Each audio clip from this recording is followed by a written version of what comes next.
Welcome to the 2025 final episode of the SAICE CEO Podcast.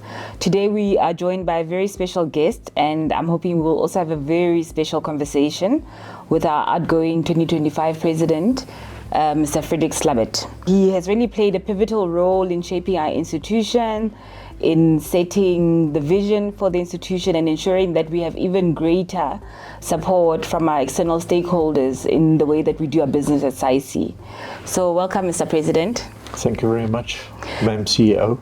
It's actually quite an emotional conversation for me.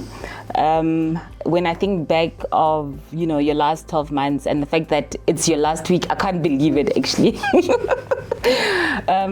You've really made a humongous impact on SAICE. So I just want, the viewers to get to know a part of you and see what, motivates you and what drives the force that you are. If you don't mind, take us back to the beginning, the days of you being a student. What made you study civil engineering? What burned in your heart to make people's lives better? Becoming a civil engineering student was a bit of a debate in our family. You need to see the context. We are 5 siblings. I had 4 sisters. And in those days, early 70s, girls didn't really go to university related to science. It would be nursing, medical areas, support or teaching. And we didn't have the money, my parents didn't have the money. So I started to work when I was in grade 8. Wow. School holidays. And worked in various areas. Worked for an architect part, doing surveys and doing things like that. But then you also know my story about mowing the lawn. We didn't get money for that, but that was, everyone had to play a part in the household. So ultimately, when I got to grade 12 these days, my mother and father said, but what do you want to study? And I said, well, I can become an engineer. Not knowing much about it, I think of an architect or town and regional planning. And they said, oh, let's take you for some career testing at the university. My mother worked for the music department, and we went there, and after a while the results came out and they said, look, he can study anything. What does he want? And I said, well, any of those 3. So my dad, then he worked for government at the time, and he started talking to people, and the Department of Transport, the roads department, said they take up students, whether they have bursaries or not. So I started to work on the day that I received my matric results. I started to work at Transvaal Roads Department as a student on the 23rd of December 1974. So not knowing much about engineering, but what you do in those days, there were not computers. It's all hand-drawn drawings, designs. So I had a thing, they said, well, you do have maths, so do the cuts and fills that you need to fill in on the drawings by looking at the ground level, and I was doing that until I went to varsity on the 14th of Feb.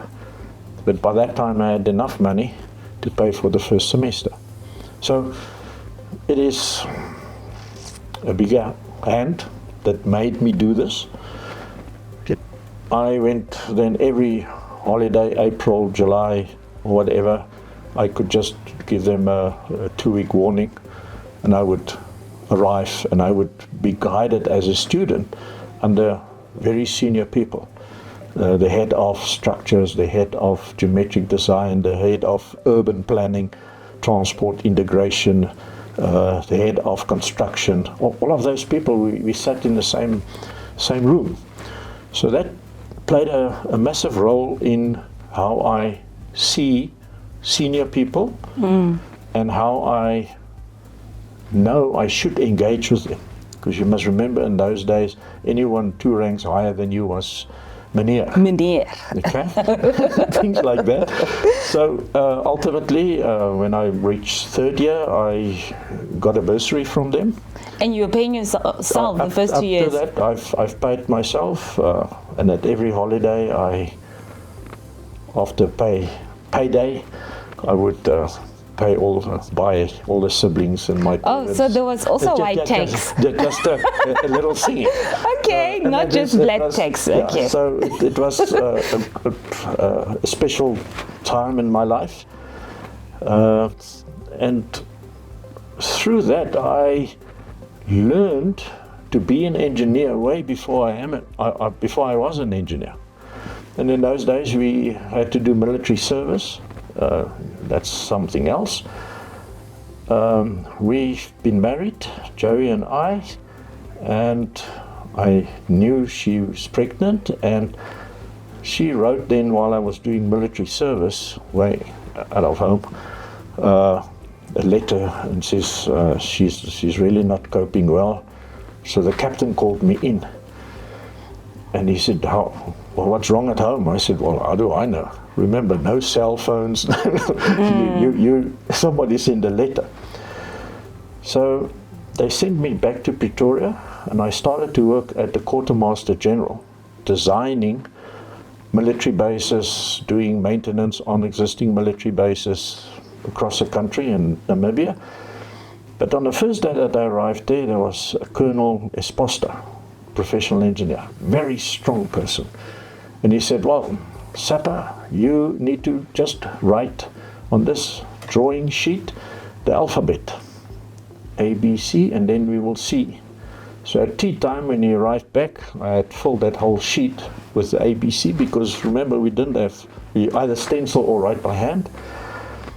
And then he called, and had a big voice, everyone in the passage, come here. Oh, shucks, I don't even know what's going on. I don't know where to go. He said, this man, write like a stencil. So as from today, he's in charge of the office. So there were people a year ahead of me there. So I said, what must I do, be in charge? He says, no, you need to check that they are doing their work. It's not a big title or anything, but people said, all right. So, and you were graduate at that time? Yeah. Technically. You finished university, and then you go with your degree military to going to the army. I think that has really been a figment of your life, your career, the string, if I can put it that way, that has like tied in most of your experiences. And the reason for our podcast today is really to talk about legacy and leadership, and the legacy that you leave as the president of 2025. And being the leader that you are, and I don't want to say that you were born leader, or maybe you were made a leader by your 4 sisters. What legacy do you most feel proud about that you were able to achieve in this year? Before I answer that question, I want again to put this into context. There are 3 critical things in my life, and people often ask me, how do you keep going? The first thing is how you need to know how big your sins are and what trouble you are. Number 2, you need to know how you can be saved of these troubles that you have. But then you need to live a life of thankfulness that reflects your gratitude for what you've received without deserving anything. That is beautiful. Now, if that is the starting point, what is the legacy? All I can say then, what I am trying, wherever I'm going, is to say, yes, I may be the leader, but at any stage, I will confuse the leader with the doer. I've seldom just said, this is what we need to do, A, B, C. This is when I need this. Yes, I've said that as well. But then how to do that? It's easy to talk about the what, but I'm hopefully believe that I have always shared how to achieve that. And now just in terms of this year's presidency, a year ago I said I don't want to do the presidential visits in a certain way. I've attended a few in Gauteng and Pretoria before, and I said I don't want that. So I was saying we need to engage much deeper, and to engage with people at the appropriate depth, and be able to really look them in the eye and have a solution. You need to be connected. You need to connect it externally to what is happening. You need to be prepared. People in my earlier life said, Friedrich is always one step ahead. Before it's done, he's there, he has an answer. But it requires substantial commitment from yourself, deep commitment. You can't just arrive and share something else that is previously done. You need to be connected with what is in front of you. And I think the other legacy part related to this is that, and I've said it a lot after we published the previous IRC document, is that we cannot average things out. Because what is good in the Western Cape is not suitable at all for Northwest, or vice versa. Because so by then reporting in the average, we lose the real benefit of engagement. And therefore, the engagement across the country this year, what was engaged in Durban was not what we've engaged in the Western Cape. And if that deep message can go through, it is like children, like family, like friends. Two children aren't the same. We have 9 grandchildren, but each of them are different. So you can't say, because I'm doing it for that one in that way, now everyone gets the same. I got some of that from my dad, because we had 5 children. Christmas, when we were still very young, all 4 of the girls received the exact same gift. And I'm a boy, so I get something else. And then the sisters would say, why is he getting something else? And we must all get the same. And then he would say, you are all this and he is different.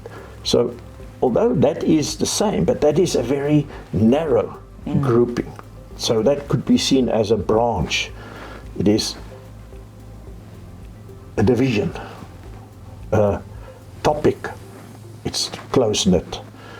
That you can do the same thing in a company. But the moment you try to go wider, like South Africa, the world, whatever, you need to be prepared to, it's a hard effort. And I am hoping that that legacy will remain in SAICE. I love that. So every presidency has its defining moments. What do you think were your deepest challenges? Okay, deepest challenges was to be prepared in time, at depth, and knowing who the people are going to be there. You cannot just pitch in the out world in consulting. If you go and see a client, you need to know what you're going to talk about. And often the timing, that was a challenge. The throughput of the information was, so that's a challenge. And then I would prepare. And people ask me about that, when did you have time? But you make time. So the time balance matter. And I have done a bit of talks about work-life balance. And I'm saying, let's not talk work-life balance. Because the moment you try to balance, exactly, it will always be the one is winning and the other one is winning. I agree. It goes like this. While if you talk work-life integration, then you need to plan, really, nitty-gritty. What is happening where? And no one is in isolation. You need to share with national office, you need to share with family, you need to share with the branch, divisions, all of those things. So within the SAICE, it requires a lot of in-depth engagement and not, well, my topic, and everyone knows this, my triangle of data, information, knowledge, wisdom, to always not get stuck with the data. But rather to say, now what does this data mean to us? How do we get to the best solution? So always in the limited time to get from we have a problem to what can be the solution and who can participate in making the solution happen. So not having that deep relationship when you arrive there at the branch or division. Some of them I knew quite well, but others I met on the day. And yes, we've had team meetings and so, but to see somebody's face in that little block, it doesn't tell you how that person's heartbeat is going. And I really enjoyed that people had the trust to send a WhatsApp at 11 o'clock and say, Mr. President, I'm stuck, can you help? And that, you always hear now. You ask a question about challenges, and I'm talking about solutions. Because challenges are just, yes, this is there, but we as engineers are geared to not keep on talking about what's wrong. Yeah. And try to, so for everything that came upon my path this year as perceived a challenge, and your first reaction is, what now? But you think for a minute and you have the solution. I love that. I love that. Let that be a legacy of yours, that you were never bogged down by the challenges, not just of South Africa, of the institution, but that you always saw solutions. I can attest to that. I mean, there were 3 or 4 things that I needed help with, and I knew that I could not solve it by myself, you know. And when I brought you into those situations, you were able to be very clear-headed and map out a path for us to follow and come to a place of a solution. So I have seen that in my role, definitely, that is one of your superpowers, as I call it. I will take you to war any day. I'll take you to war any day. Mr. President, so getting back to my legacy and leadership questions, one thing that I also observe very strongly about you is how much you treasure your family. You were saying that to be able to plan for your time, you needed to, keep your family in the loop. What impact did your family have on your presidential year in terms of support, in terms of accountability, in terms of just being, part of your journey as the president of SAICE? Yeah. Number one, just to start and put the line there, because that's a norm. For the inauguration, all 3 our children were there with their spouses. Now, that in itself says something about the relationship between our children. And when I say in-laws, they are our children. So we are extremely closely knit.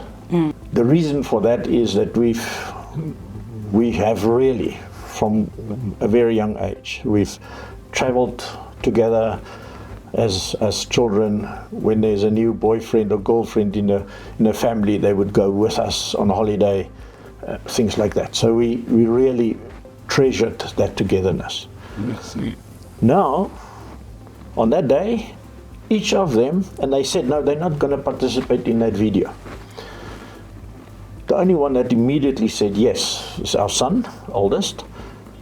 But I was so heart-warmed when the two daughters also said something, and one son-in-law also said something on that video. Now, immediately I said, but these are my children. It's our children. And so I can rely on them any stage. So in the beginning of the year, Beyers and Liesel, our oldest, they asked, Dad, how are things going? I said, well, it's a new way of doing it. I don't have a textbook. I need to find ways of doing things. And then they said, oh, you will find a way. In the way and because if you can have a routine in what you do, then people fall in line. Well, if everything stay haphazard, it becomes extremely difficult to manage that. So what I've done for Joey's sake is at the beginning on a Sunday evening, I would print out my calendar for the week. That is lovely. And that calendar sits Please teach my husband. And that calendar sits at the kettle, at the coffee machine. And every now and then she says, oh, I forgot, what are you doing again on Wednesday? Then I say, and then she looks, and yeah, okay, I remember. Oh, it's not here, you're going to East London, or whatever the case may be. During the week, the calendar changes. But when we have coffee together, I go and I make changes, hard copy there. I'm not keep on printing that. So I informed Joey exactly where I'm going to be. Is it away? Is it in office? And we established a bit of a routine. I've said, you need to have a routine. So we will have breakfast. I make breakfast about every morning. Then then I start going to the office at about 7 or thereabouts, some days later, other days earlier. And at 10, I would come and say, it's time for tea. And you've heard my comment say, if you have trouble with people, go and have tea. Now, we don't have tea at 10, we have coffee, but that's the symbol of engagement. And then we would talk, and then I said, right, I'm going back to the office, and then I go on and work. And sometimes she would say, but can't you get done there? And I would just say, well, just look at the program. I have 3 presentations or 3 things or whatever. Yeah, there I'm chairing a meeting. I need to prepare, and she gave me that time. I still mowed the lawn. I still helped with dishes. That's how it is. So we are closely knit. Doesn't mean we agree on everything, but that is how it is. And Joey would, for example, I would have a hard week, and then on Sunday morning she says, I'm going to invite the kids to come for lunch. And then I say, my head, maybe I would have just sat and rest a bit, but you need to forget about the load. And that is where Joey has provided immense support. Yeah. That doesn't mean that we didn't have tough times, because you're away a lot. You need to prepare for those. Okay. Yes, then people say, but yeah, you made the decision to have specific engagement in all 15 places that you went, apart from Big Five and SATC and other things that also come on your way. But that is not the point, is it? The point is that you value family. So Very, very much. and they've been your greatest support. And I think we've also seen it from a SAICE perspective, where your family has also been very supportive. Yeah. I actually call Joey the mother of SAICE, and I'm going to miss that. One of the things that really made a big impact on my year as CEO of SAICE is our meetings, our 8-hour meetings. And just scheduling them for every single month and having that strategic direction as well from your side. What impact did it have on you? Do you think it's something that we should continue as an institution to have that greater collaboration between the two strategic leaders of SAICE? The one thing is, in my mind, extremely clear, that operations and strategy are interlinked. You can have fantastic operations, but we are not dealing, and operations in my book, simple, is the inward focus. We deal with the finances and staff and relationships within branches, etc. And there are always things that are not going the way it should be, and we set up rules and so. But then you need to see that in the context of where are we going 5 years hence, or where do we see ourselves? I always say, forget about where we are now. Think of where we want to be. And that is where the strategic discussion comes in. But one cannot, as my role was more strategic, I cannot only say, we shall have, let's use a stupid example, 20,000 paid members. It's a strategic thing. But where are we? What do we need to do in the operational side, which illustrates there need to be a strategic part within the operations. Now, that means that the strategic part is not sitting in your office every day, but you need to convert as CEO that thinking, and that doesn't mean that whatever is put on your table shall be the strategic route. But from my years of experience in the industry, we've been, UWP were quite successful. That doesn't mean I provided all the strategic things, but we as a collective, all directors, we had to play a dual role. Firstly, as a strategist for that functional part of the company, but then you also need to forget about the strategy for a moment, and you need to sit with someone at his or her desk and help solve that problem. So it is, these two things aren't separate, that are so integrated that you cannot separate it. So I would plea that that type of engagements happen. I can't say how the future is going to play out. And I'm also not saying whatever I shared, it, for example, in my presidential report, that 23 pages, think, sure, there are so much strategy in that, but it is the operational aspect that need to see how can we get there. So to separate that is, we are actually, SAICE is looking to fail. And then take out my earlier comment where one size does not fit all. If it works for finances to communicate and report in this way, that doesn't mean that education and training can also report in that way. But also, if this is what Western Cape is doing, will that also work in Pretoria? So all the time you need to see this big picture, and that big picture has many puzzle pieces. I'm back at my puzzles. But if one puzzle piece is missing, that big picture is lost. And that is what this engagement of us did. And I really enjoyed those discussions. Not in a sense like I'm telling you, I don't hope that's what you felt. We engaged. Yeah. We had this situation, and how do we deal with that in the context of SAICE? And often my personality is I would immediately also jump into the operations because I've been there.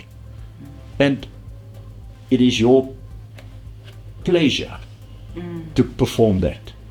And therefore that relationship must be there.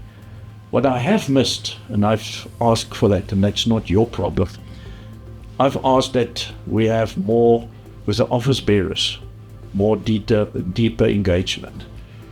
In the beginning, I remember it so clearly, on the 2nd of January, because then I officially was the president, first working day. I sent an email to all the presidents, vice presidents, and I said, please indicate where you are going to play a role. By playing a role, I didn't expect attendance, a leading role, because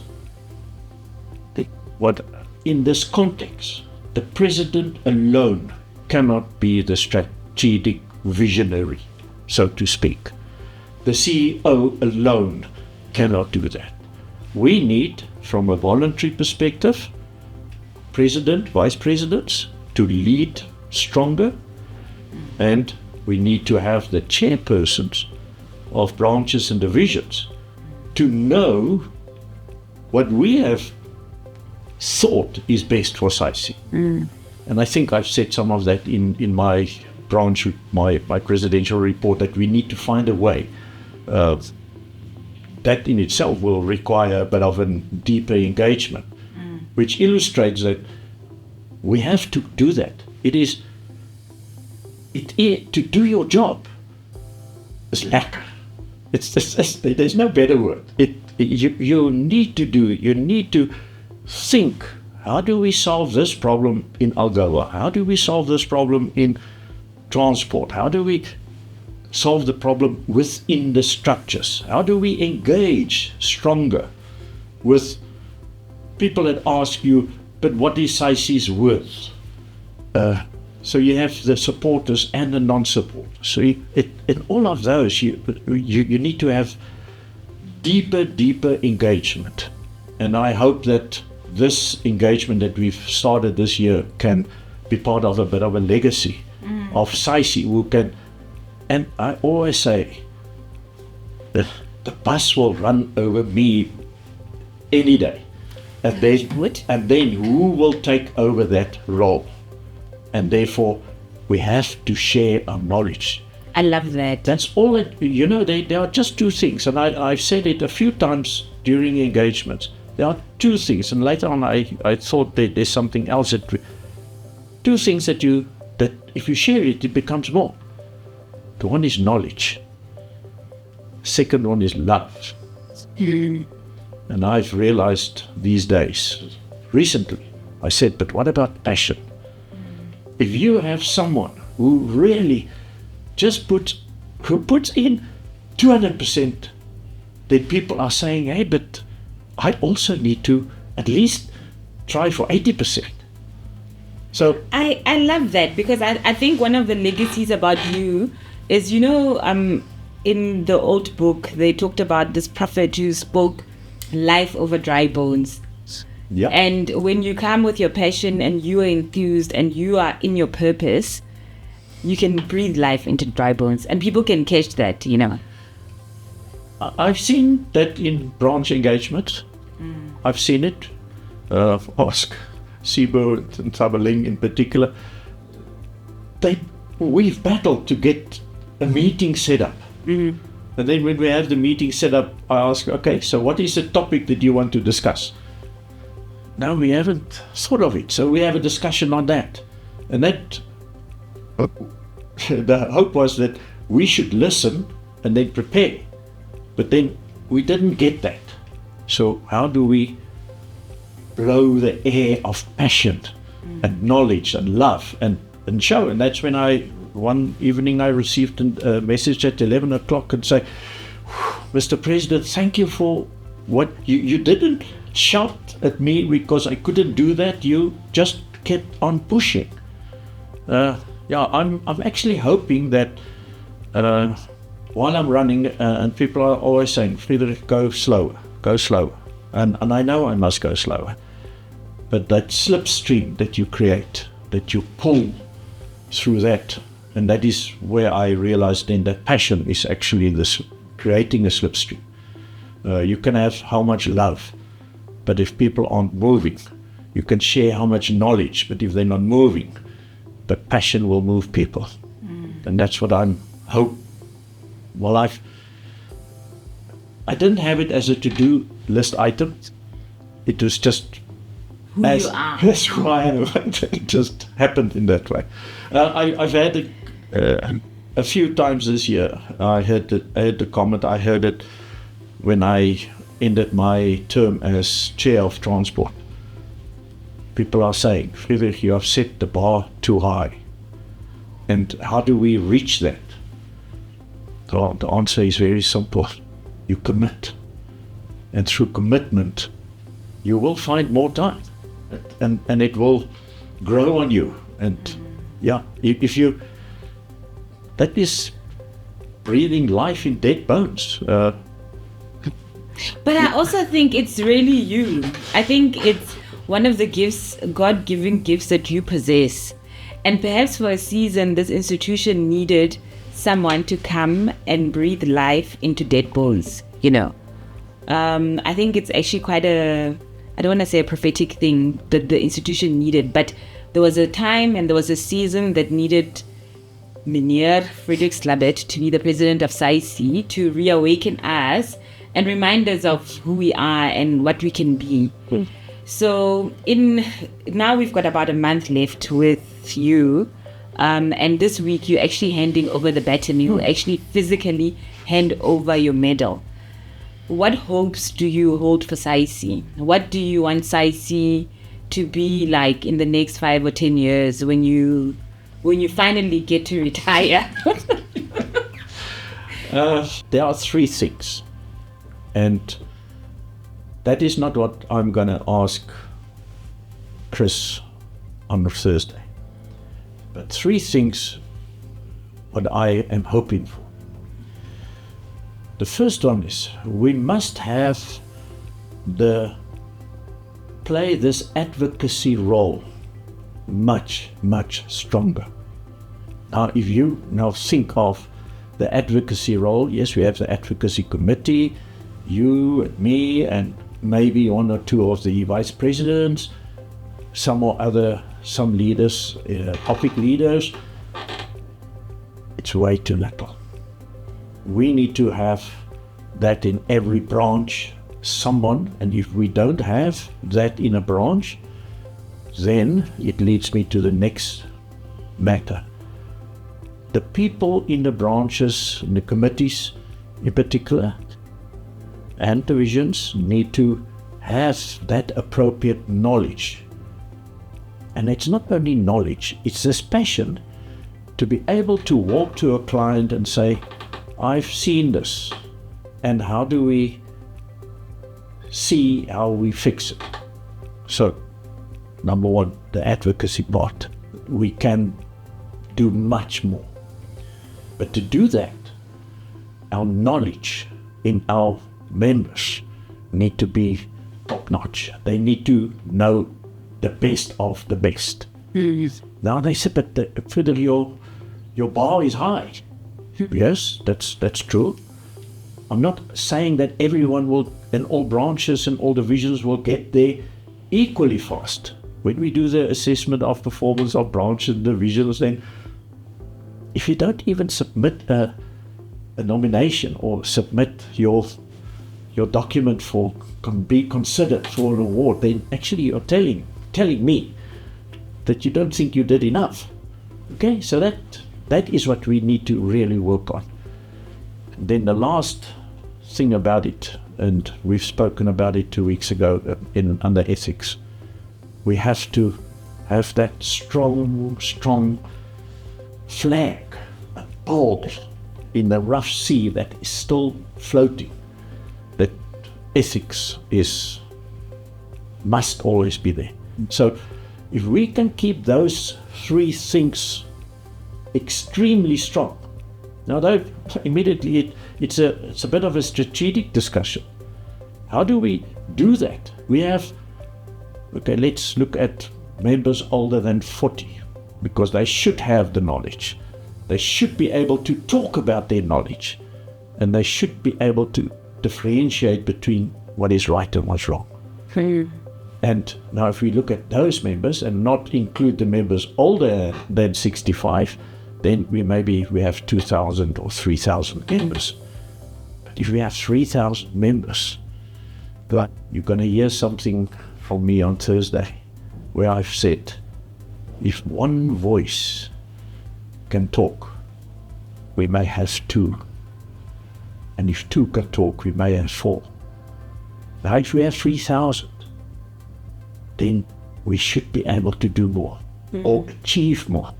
It's not in doing, it is in how we create that legacy. And if I have a wish for SAICE, is that if the minister wants somebody, you would phone the president or the CEO and say, I want someone to help me with this thing. Yes, there are procurement matters that we need to be able, because there's a limit to what people can volunteer for. That is a matter that cross-cut along those three. How do we recognize? I think I've shared it in my president's report as well. How do we recognize volunteers?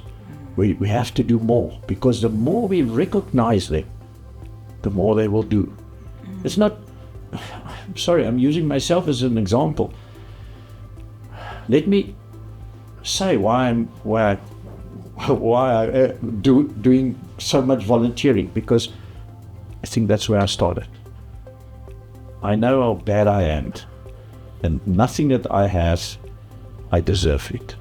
So what can I do to give back for a life of blessings? That is why I'm volunteering. I've been teacher, parent, chair when I was 27. I became church chair after people said goodbye to me at hospital. I became again chair. I've coached athletics at 3 schools. But at the same time I also worked more than 200 hours. So how do you, and we looked after our children. How do you manage all of those things together? Because you have one life to live, and your legacy will be measured through that one life. I built 7 bridges, I've designed roads, I've been on road construction, things like that. I have TMH9 and TRH22 as examples. There are other things, Department of Water and Sanitation's project management system, the rivers in South Africa that are electronically linked so that you can do modeling. So those are legacies that I leave behind. But now, the indigenous forest in South Africa was made by us. Everything larger than, yes, so, but it's not something that people see as a bridge, a township, a new development. That's what people want to see. But the moment we start thinking how we serve society, that is a legacy. And to give away for free, maybe that's all I can offer, because I have nothing else. And to give something away for free, you need to be present. You need to make time. You need to go and have a cup of tea with someone. So that's what I see wish for SAICE. And I think it's possible. We have the people that are willing. We need to motivate and pull them in. Not all people like Windgat, like me, who will say, okay, I'll do it. You need to pull people in. When I say we, the leadership of SAICE, need to pull people in. pick our leaders very carefully, motivate them. And that's what I believe will be a true legacy, a future. A legacy is future. It's not the bridge that you've built, or in my case, a bridge. That is history. A legacy is something that grows into the future. And I always try and say, this is where I think we need to be. But how do we get there? That's a path. And that path can only be traversed if you have people with you. And if they believe. But if you want people to believe, you need to tell them why they need to believe. So back to advocacy, knowledge. What knowledge do you not have to follow this path? And the knowledge is not only engineering knowledge, people skills, how to go and sit with someone and try and solve a problem. I'm saying everything, there's a simple recipe how to solve a problem. So you can solve it in relationships, and yes, we are so poor in following the simple recipe, and therefore relationships are often skewed, not as strong as it should be. But Mr. President, I'm getting so much nuggets of wisdom from you. Knowledge, time, advocacy, love, family, commitment, values, and purpose and passion. I think I've gotten them all, right? And with all of that, there's one word, it's presence. Yes. You can have it all and you keep it. But that thing of what becomes more is when you share. Give it away. That sharing. Give it away. When the bus runs over me, people ask, why do you always refer to bus? I said, because I'm in transport. When the bus runs over me, you will regret nothing. I can't give more than what people allow me to give. So that is what I really hope for. I saw that thing, the future. I think I wrote 5 pages of the future. These other things are status quo. This is where we are. What do we do to get into the future? And the future is in our hands, but if we don't take it from where we are, and how do we jump over into the future, we will stay where we are, when we will have the same old. And that's what in everything in my career, I've tried to do different things. That weekend we had a bit of a reunion of the retired directors of UWP. And I asked now, and I said, well, a few firsts that we've done. And I list a few firsts. But that first is now industry standard. So you can't just stick to those firsts. You need to move on. Yeah. So it is, strategy is not, now we have strategy, and over 10 years now, we have to constantly strategically grow our strategy with operations. And that is why I really believe once a month in-person discussion like this. You can't have that relationship if you don't see people's eyes. And to see it on Teams, it's not the same. It's dead. So, I think, Mr. President, I'm going to bring it to a close now. From my side, thank you. You'll probably get your proper thanks at the inauguration. But from my side, thank you for believing in me, first of all. Thank you for coming alongside me. Thank you for being a leader that I could depend on. Thank you for always having my back. Thank you for teaching me how to do leadership. Thank you for the way that you have brought people alongside you, the fire that you've instilled in people within your team at SAICE. Thank you for even accepting the youth, the students who I would see on a daily basis posting you on LinkedIn, and they were so proud to be like sharing a photo opportunity with the president of SAICE.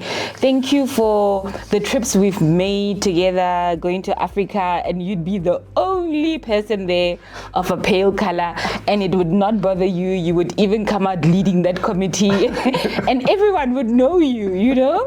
Thank you for just your warmth. Thank you for your care. Thank you for calling me on my birthday, being the first person to call me when my dad had forgotten to wake up and call me. Thank you for your deep care. You know, you can be a leader who comes with a whip, but people always know that you care about them. I've really appreciated almost like your father figure that you've been to us at SAICE, to the operational team of the national office, and to the members. And I think that is the one legacy we're going to remember of you. And your dad and your mom and your sisters and your children, they're very blessed, you know, on a day-to-day basis. I always say that the work that we do is not necessarily the ultimate, you know, in our lives. It's the family relations, it's the values that we bring to the table.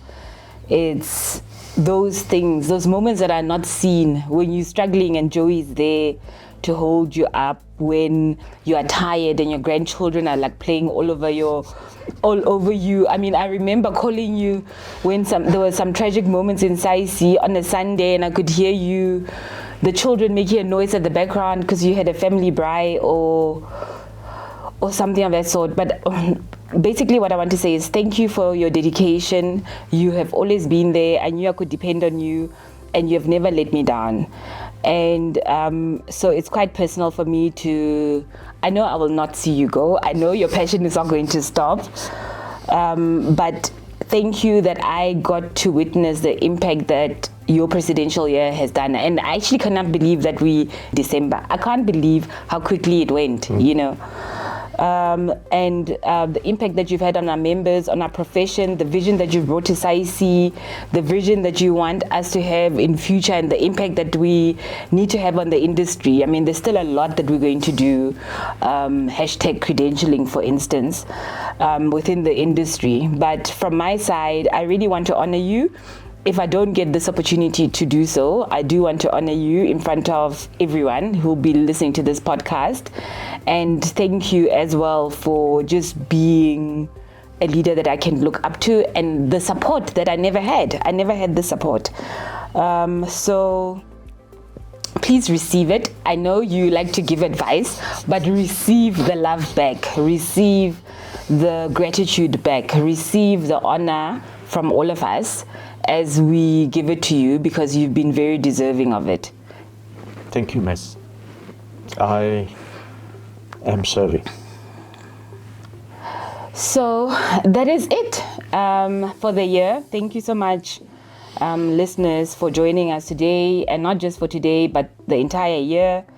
And may we be reminded to lead with purpose, to have passion, to be committed, to give our time, to be present, and to always keep our families close by while we build a stronger, more resilient South Africa through our engineering excellence. Until we return in the new year, stay safe and stay inspired.